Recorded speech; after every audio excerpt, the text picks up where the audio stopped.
as 3 calamidades maiores e as 3 calamidades menores. No Japão, desde eras remotas, ouve-se falar das 3 calamidades maiores causadas pelo vento, água e fogo, e das 3 calamidades menores, que são a fome, a doença e a guerra. Vou explicar o significado fundamental dessas calamidades. As tempestades e as inundações são ações purificadoras do espaço entre o céu e a terra. E por que elas ocorrem? Porque no mundo espiritual se acumulam nuvens espirituais, ou seja, impurezas invisíveis. Dissipá-las pela força do vento e lavá-las com a água da chuva é a finalidade da tempestade. Sendo assim, o que são essas nuvens espirituais e de que forma se acumulam? As nuvens espirituais se formam a partir do sônen e do espírito das palavras do ser humano. Em outros termos, o sônen que pertence ao mal, como insatisfação, ódio, insulto, inveja, ira, mentira, desejo de vingança, apego, etc., nublam o mundo espiritual. Vejamos agora as palavras. As queixas em relação à natureza, como por exemplo, o mau tempo, o clima e a safra ruim, críticas e ataques verbais às pessoas, gritos e vaias, fofocas e intrigas, repreensões, lamúria e outras expressões desse tipo têm origem no mal e nublam o mundo do espírito das palavras, que se posiciona logo após o mundo do sônen. Quando a quantidade acumulada desses diversos tipos de nuvens espirituais ultrapassa certo limite, surge um tipo de toxina que causa distúrbio à vida humana. Por esse motivo, ocorre a purificação natural. Esta é a lei do céu e da terra. Como já disse, as nuvens do mundo espiritual, ao mesmo tempo em que influenciam a saúde humana, afetam a vegetação, em especial os produtos agrícolas, tornando-se a causa da má colheita e do alarmante aparecimento de pragas na lavoura. É esse o motivo pelo qual, atualmente, estão surgindo insetos nocivos que secam pinheiros e cedros em todas as regiões do Japão. Portanto, sem que haja uma significativa elevação espiritual do ser humano, será difícil evitar essas ocorrências. Em outras palavras, os erros cometidos pelos próprios japoneses é que estão provocando a morte dos pinheiros e dos cedros do país, de modo que eles precisam tomar cuidado com seu sônen e o espírito das palavras. Todos sabem que, da mesma forma das catástrofes provocadas por elementos da natureza, as calamidades causadas por influência do ser humano também são terríveis. Principalmente a guerra, que é a que traz maiores danos aos homens. Vou apresentar uma tese inusitada sobre as causas da guerra. Por ela ser surpreendente, gostaria que os leitores a lessem com toda atenção. A guerra é, evidentemente, uma luta coletiva e até hoje a humanidade tem demonstrado mais propensão ao conflito do que à paz. Observando atentamente, veremos que os conflitos ocorrem em âmbito nacional e internacional em todos os campos da atividade humana. Nas repartições públicas, nas firmas, nas associações, enfim, em qualquer agrupamento de indivíduos, sempre há lutas ininterruptas nos bastidores e as pessoas vivem se criticando e se discriminando. Observamos ainda disputas de concorrentes comerciais, conflitos entre casais, irmãos, pais e filhos, amigos, etc. Realmente o ser humano gosta muito de desavenças. Notamos com frequência que ocorrem atritos até mesmo no interior de trens e ônibus, na rua, entre os transeuntes, etc. Observa-se assim o quanto o conflito está presente na vida humana. Vou explicar o motivo da natureza belicosa do ser humano. As pessoas possuem toxinas de diferentes tipos, sejam elas congênitas ou adquiridas. É comum dizer que essas toxinas se concentram nos locais em que os nervos são mais ativos. De acordo com minha tese, esses locais estão acima do pescoço. Enquanto se está acordado, mesmo que os braços e as pernas não estejam sendo utilizados, o cérebro, os olhos, o nariz, a boca e os ouvidos estão em constante atividade. É natural, portanto, que as toxinas se reúnam nas proximidades desses órgãos. Essa é também a causa do enrijecimento da região do pescoço e dos ombros que muitos se queixam.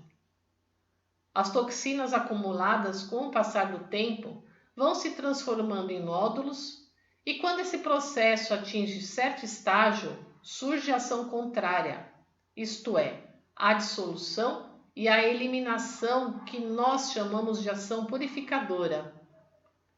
Nessa ocasião, a febre surge infalivelmente para dissolver o nódulo e torná-lo líquido, e assim facilitar a eliminação das toxinas. Essa purificação natural é a gripe, e as excreções como catarro, coriza, suor, etc., demonstram isso. Por outro lado, a maioria das pessoas, apesar de aparentar estar em condições normais, encontra-se sob a ação purificadora de um constante resfriado extremamente leve. Por ser essa purificação praticamente imperceptível, as pessoas se sentem saudáveis. Entretanto, elas não sabem o que é ser verdadeiramente são. Isto porque, caso se submetam a um exame minucioso, será constatada infalivelmente a existência de uma febre branda em toda a cabeça, estendendo-se aos ombros. Entre outros sintomas, inevitavelmente a pessoa aparenta a sensação de peso na cabeça, cefaleia, secreção ocular, coriza, zumbido no ouvido, periodontite e enrijecimento do pescoço e dos ombros. Devido a isso, sempre apresenta certa indisposição, a qual constitui um problema, pois provoca a ira que resulta em conflito, o qual culmina em guerra.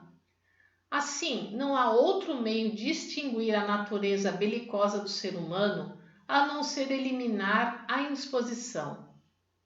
Eis porque, numa mesma situação, se a pessoa está bem disposta, ela nem se incomoda ao ouvir coisas desagradáveis. Mas, se ela está indisposta, não consegue conter a ira. Creio que a maioria já passou por essa experiência. Vou apresentar a seguinte alguns exemplos. Frequentemente vemos bebês que choram demais. Geralmente se diz que eles são nervosos ou se dão outras justificativas. Examinando-os com atenção, sempre se constata uma febre quase imperceptível na cabeça e na região dos ombros. Embora se trate de bebês, muitos têm os ombros rijos. Em tais casos, com a administração de diorei, as toxinas diminuirão e, consequentemente, cessará a febre e eles deixarão de chorar com frequência. Com as crianças desobedientes e com as que se irritam facilmente, a causa é a mesma. Isso também se resolve por meio do diorei. Elas se tornam obedientes e passam a detestar o conflito. Seu nível de aproveitamento escolar também melhorará. As brigas de casal têm a mesma origem. Recebendo diorei, os cônjuges conseguirão se harmonizar. Como vimos, a causa fundamental do conflito é a indisposição ocasionada pela febre purificadora das toxinas na cabeça, bem como da região do pescoço e nos ombros. Por conseguinte, o único meio para acabar com o conflito é curar por completo essa indisposição. Então, não é exagero afirmar que no mundo inteiro o diorei da nossa religião é o único, inigualável e radical método de eliminação do conflito.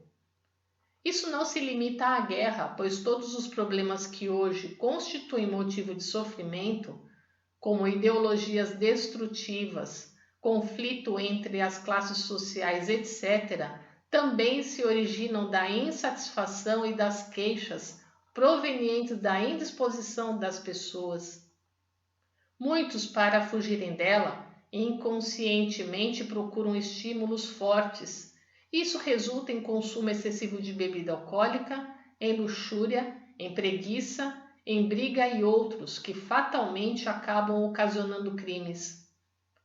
Tirando proveito dessa realidade, os ambiciosos materialistas de cada época estimulam a insatisfação, incitam revoluções sociais nocivas e provocam guerras. Consequentemente, para se estabelecer a paz eterna sobre a terra, antes de mais nada, deve-se erradicar a indisposição e aumentar o vigor e a disposição de cada indivíduo. Não há dúvida de que, assim, o ser humano abominará o conflito e amará a paz. Saibam todos que a nossa religião é que tem força para esclarecer um princípio aqui exposto e demonstrar resultados concretos. Em 13 de agosto de 1949.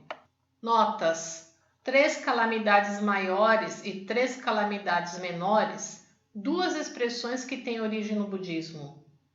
Espírito das palavras, em japonês, Kototama, ou Genrei, refere-se à energia espiritual contida em cada palavra proferida pelo ser humano, que pode ser benigna ou maligna. Compartilhe os ensinamentos de Meishu Sama.